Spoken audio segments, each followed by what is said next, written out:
Hi friends, എവർക്കും Kunjus കിച്ചണിലേക്ക് സ്വാഗതം. എല്ലാവർക്കും സുഖമെന്ന് കരുതുന്നു. ഇന്നത്തെ നമ്മുടെ റെസിപ്പി സോയാബീനും കൊണ്ടാണ്.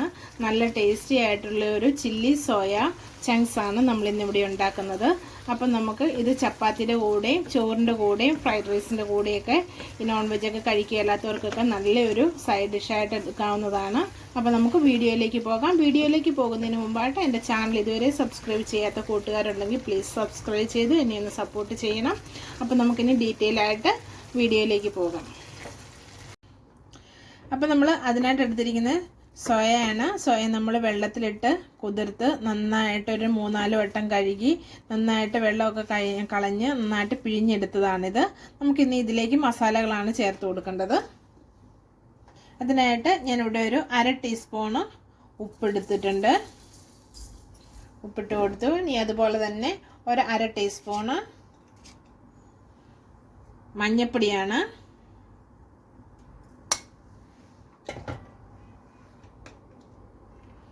ഇനി നമ്മൾ എടുക്കുന്നത് ഒരു 1.5 ടീസ്പൂണ് മുളക് പൊടിയാണ്. നമ്മളിവിടെ എടുത്തിരിക്കുന്ന കാശ്മീരി മുളക് പൊടിയാണ്. അതാകുമ്പോൾ നല്ലൊരു കളറും ഒക്കെ കിട്ടും. നല്ലൊരു ഇതായിരിക്കും. ഒത്തിരി എരിവൊന്നുമില്ലാതെ നമുക്ക് നല്ലൊരു ഇതിൽ കിട്ടാൻ വേണ്ടിയിട്ട് നമ്മൾ എടുത്തിരിക്കുന്ന കാശ്മീരി മുളക് പൊടിയാണ്. നല്ലൊരു ചുമന്ന കളറൊക്കെ നമുക്കിതിലേക്ക് വരുന്നത്. പിന്നെ നമ്മൾ ചേർക്കുന്നത് ഒരു 1/4 ടീസ്പൂണ് കുരുമുളക് പൊടി.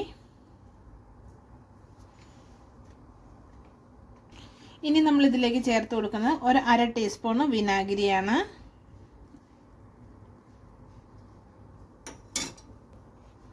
അടുത്തായിട്ട് നമ്മൾ ചേർക്കുന്ന ഒരു 2 ടീസ്പൂണ് തൈരാണ്. അധികം പുളിയൊന്നും ഇല്ലാത്ത തൈരാണ് നമ്മൾ എടുക്കുന്നത്. ഒരു 2 ടീസ്പൂണ്. അപ്പോൾ ഇനി നമുക്കിതെല്ലാം കൂടെ കൂട്ടി മസാലയൊക്കെ നമുക്ക് നന്നായിട്ട് ഈ സോയാബീനിലേക്ക് നന്നായിട്ട് നമുക്കൊന്ന് തേച്ചൊന്ന് പിടിപ്പിക്കാം. അപ്പോൾ നമ്മൾ വെള്ളമൊന്നും ഒഴിക്കാറില്ല. കാരണം നമ്മൾ വെള്ളം ഒഴിച്ച് കഴിയുമ്പോൾ നമ്മുടെ സോയാബീനകത്ത് ഓൾറെഡി നമ്മൾ കുതിർത്ത് വെച്ച ആ വെള്ളം ഉണ്ടല്ലോ, ആ വെള്ളത്തിലേക്ക് ആ വെള്ളം കൊണ്ട് നമ്മളുടെ ഈ മസാലയൊക്കെ ഇതിലേക്ക് നന്നായിട്ടൊന്ന് തേച്ചൊന്ന് പിടിപ്പിക്കാൻ പറ്റും. അപ്പം ഞാനിത് നന്നായിട്ട് മിക്സ് ചെയ്തെടുത്തിട്ടുണ്ട്. ഇനി നമുക്കിതൊരു 15 മിനിറ്റ് നമുക്ക് റെസ്റ്റ് ചെയ്യാൻ വെച്ച് കഴിഞ്ഞിട്ട് നമുക്കിനി കുറച്ച് ചേരുവ കൂടി ഇതിനകത്ത് ചേർത്ത് കൊടുക്കാനുണ്ട്. അപ്പം നമുക്ക് ഇതൊരു 15 മിനിറ്റിലേക്ക് മാറ്റി വയ്ക്കാം. അപ്പോൾ ഇപ്പോൾ ഒരു 15 മിനിറ്റ് ആയിട്ടുണ്ട്. നമുക്കിതിലേക്ക് ബാക്കി ചേരുവകൾ കൂടി ചേർത്ത് കൊടുക്കാം. ഇനി നമ്മൾ ചേർത്ത് കൊടുക്കുന്നത് മൈദയാണ്. മൈദ ഒരു 3 ടീസ്പൂണ് നമുക്ക് ചേർത്ത് കൊടുക്കാം.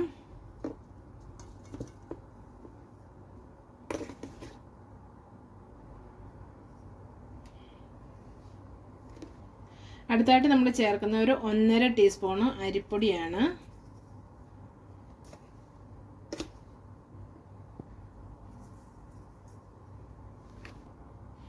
അടുത്തായിട്ട് നമ്മൾ എടുത്തിരിക്കുന്ന കോൺഫ്ലവർ ആണ്. അത് നമുക്കൊരു 2 ടീസ്പൂണ് ചേർത്ത് കൊടുക്കാം.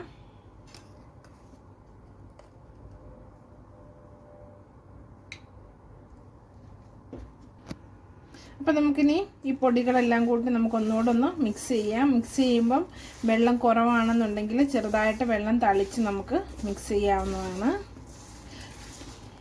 നമ്മുടെ സോയാബീനിലേക്ക് നമ്മളിങ്ങനെ ഒന്ന് ഞെക്കി മസാല ഒന്ന് തേച്ച് പിടിപ്പിക്കുമ്പോഴത്തേന് അതിനകത്തുനിന്ന് വെള്ളം ഇറങ്ങിയിട്ട് നമുക്ക് വെള്ളം എക്സ്ട്രാ ഒഴിച്ച് കൊടുക്കേണ്ട വരത്തില്ല.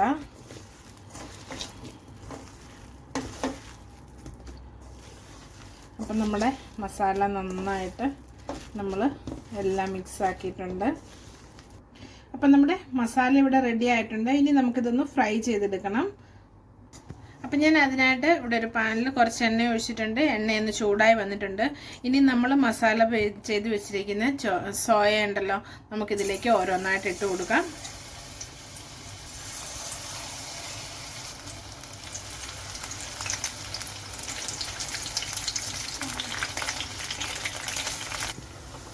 അപ്പം നമ്മുടെ സോയാബീനൊക്കെ വേണ്ട നന്നായിട്ടൊന്ന് ഫ്രൈ ആയി വന്നിട്ടുണ്ട്. നമുക്കിനി ഇത് കുറേശ്ശെ പ്ലേറ്റിലേക്ക് മാറ്റാം.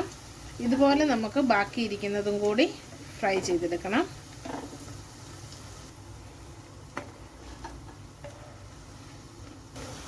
അപ്പം നമ്മൾ രണ്ടാമത്തെ സെറ്റ് നമ്മൾ വറുത്ത് കോരിയിട്ടുണ്ട്. ഇത് ഇങ്ങനെ തന്നെ തിന്നാനും നല്ല ടേസ്റ്റാണ്. നമുക്ക് വെറുതെ ഇത് ഇങ്ങനെ വറുത്തിട്ട് നമുക്ക് തിന്നുകയും ചെയ്യാം. നല്ല സൂപ്പർ ടേസ്റ്റാണ്. കാരണം നമ്മൾ ആ ചേർത്ത മസാലയൊക്കെ ഉണ്ടല്ലോ, ഇതിൻ്റെ മേളിലൊരു കോട്ടിങ് പോലെ വന്നിട്ട് നല്ലൊരു ടേസ്റ്റ്, നല്ലൊരു ക്രിസ്പി ആയിട്ടിരിക്കുന്നത്. അപ്പം നമ്മുടെ സോയ ചങ്ക്സ് എല്ലാം വേണ്ട വറുത്ത് കോരിയിട്ടുണ്ട്. ഇതിന് നമുക്ക് മാറ്റി വയ്ക്കാം. വേറെ കുറച്ച് പരിപാടികളുണ്ട്. അപ്പം നമ്മൾ ഇവിടെ ഒരു ബൗളിൽ ഒരു 3 ടീസ്പൂണ് ടൊമാറ്റോ കെച്ചപ്പ് എടുത്തിട്ടുണ്ട്. ഇനി നമ്മൾ ചേർത്ത് കൊടുക്കുന്നത് ഗ്രീൻ ചില്ലി സോസാണ്. അത് നമ്മൾ 1 ടീസ്പൂൺ ചേർത്ത് കൊടുത്തു. ഇനി അടുത്തതായിട്ട് നമുക്ക് വേണ്ടത് സോയാ സോസാണ്. നമുക്കൊരു 3/4 ടീസ്പൂണ് ചേർത്ത് കൊടുക്കാം.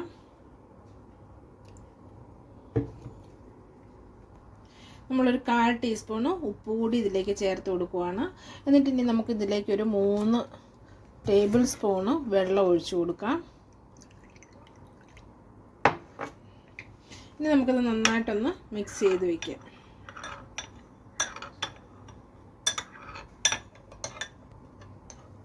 അപ്പം നമ്മൾ ഇങ്ങനെ ചെയ്യുന്നത് എന്തിനാണെന്ന് ചോദിച്ചു കഴിഞ്ഞാൽ, നമ്മൾ ചേർക്കുന്ന സോസൊക്കെ നമ്മൾ ഡയറക്റ്റ് ചേർക്കുമ്പോൾ ചിലപ്പോൾ തീ കൂടുതലൊക്കെ ആണെന്നുണ്ടെങ്കിൽ കരിഞ്ഞു പോകും. അപ്പം നമ്മുടെ കറിയുടെയൊക്കെ ആ ടേസ്റ്റൊക്കെ മാറി പോകും. അത് ഉണ്ടാകാതിരിക്കാൻ വേണ്ടിയിട്ടാണ് നമ്മളിങ്ങനെ ചെയ്യുന്നത്. ഇനി നമ്മൾ അടുത്തതായിട്ട് നമ്മളൊരു 1.5 ടീസ്പൂണ് കോൺഫ്ലവർ ആണ് എടുത്തിരിക്കുന്നത്. ഇതിലേക്ക് നമുക്ക് കുറച്ച് വെള്ളം ചേർത്തൊന്ന് മിക്സ് ചെയ്തതിന് ശേഷം ഒരു 1/2 കപ്പ് വെള്ളം ഒഴിച്ച് നമുക്കിതൊന്ന് റെഡിയാക്കി വെക്കണം. ഒന്ന് നന്നായിട്ടൊന്ന് മിക്സ് ചെയ്ത് വെക്കണം.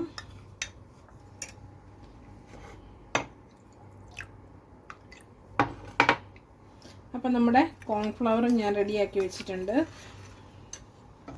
അപ്പം നമ്മൾ സോയാബീൻ വറുത്ത ആ എണ്ണയാണ്. എണ്ണയിൽ ഒരു 1.5 ടീസ്പൂൺ എടുത്തിട്ടുണ്ട്. ആ എണ്ണയിലേക്ക് നമ്മൾ ഒരു ചെറിയ കഷ്ണം ഇഞ്ചിയും അതിനേക്കാളും കുറച്ച് കൂടുതൽ വെളുത്തുള്ളിയും കൂടി നമ്മൾ എടുക്കുന്നത്.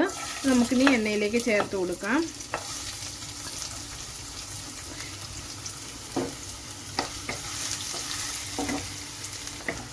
ഇതൊന്ന് ചെറുതായിട്ടൊന്ന് മൂക്കട്ടെ.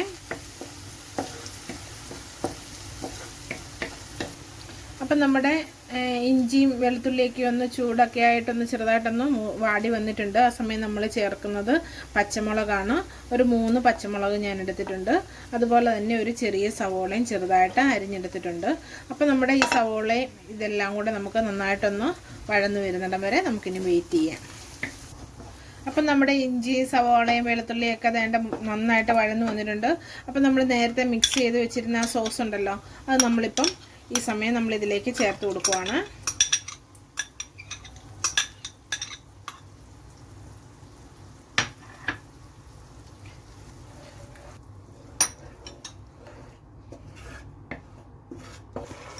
അപ്പം തേണ്ട നമ്മൾ ചേർത്ത് കൊടുത്ത് സോസൊക്കെ തേണ്ട ഒന്ന് തിളച്ച് വന്നിട്ടുണ്ട്. ഈ സമയം നമ്മളിനി ചേർത്ത് കൊടുക്കുന്നത് നമ്മൾ എടുത്ത് വെച്ചിരിക്കുന്നത് കോൺഫ്ലവർ ഉണ്ടല്ലോ, കോൺഫ്ലവർ നമ്മൾ 1.5 ടീസ്പൂണ് കുറച്ച് വെള്ളത്തിൽ കലക്കിയതാണ്. അതുകൂടി നമ്മളിതിലേക്ക് ചേർത്ത് കൊടുത്തു.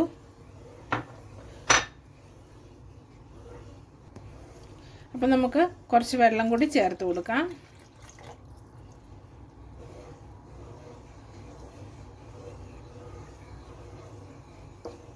ഇനി നമുക്ക് ഇതൊന്ന് തിളച്ച് വരുന്നിടം വരെ വെയിറ്റ് ചെയ്യാം. അപ്പം നമ്മുടെ ഇതിൻ്റെ സോസ് എല്ലാം റെഡി ആയിട്ടുണ്ട്. അപ്പോൾ ഇതിൻ്റെ തിളച്ച് വരുന്നുണ്ട്. ഈ സമയം നമ്മൾ ഇതിലേക്ക് ചേർത്ത് കൊടുക്കുന്ന ഒരു ക്യാപ്സിക്കം ഞാൻ അരിഞ്ഞെടുത്തതാണ്. അതും ഒരു സവോള വേണ്ട ഇങ്ങനെ ക്യൂബ്സ് ആയിട്ട് കട്ട് ചെയ്തെടുത്തിട്ടുണ്ട്. അതുകൂടി നമുക്കിതിലേക്ക് ചേർത്ത് കൊടുക്കാം.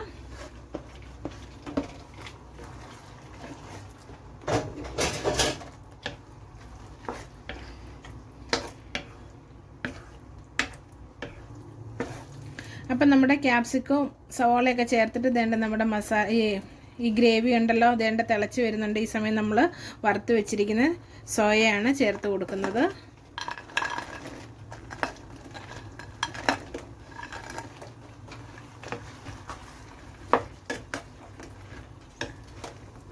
അപ്പം നമുക്കിത് കൂട്ടി നന്നായിട്ടൊന്ന് മിക്സ് ചെയ്യണം.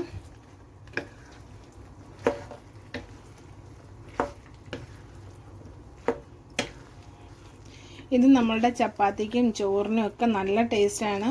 ഇത് വറുത്ത് കഴിയുമ്പോൾ തിന്നാനും വളരെ ടേസ്റ്റിയാണ്. അപ്പം നമ്മുടെ സോയാബീൻ കൊണ്ടുള്ള നമ്മുടെ ഡിഷ് ഇവിടെ റെഡി ആയിട്ടുണ്ട്.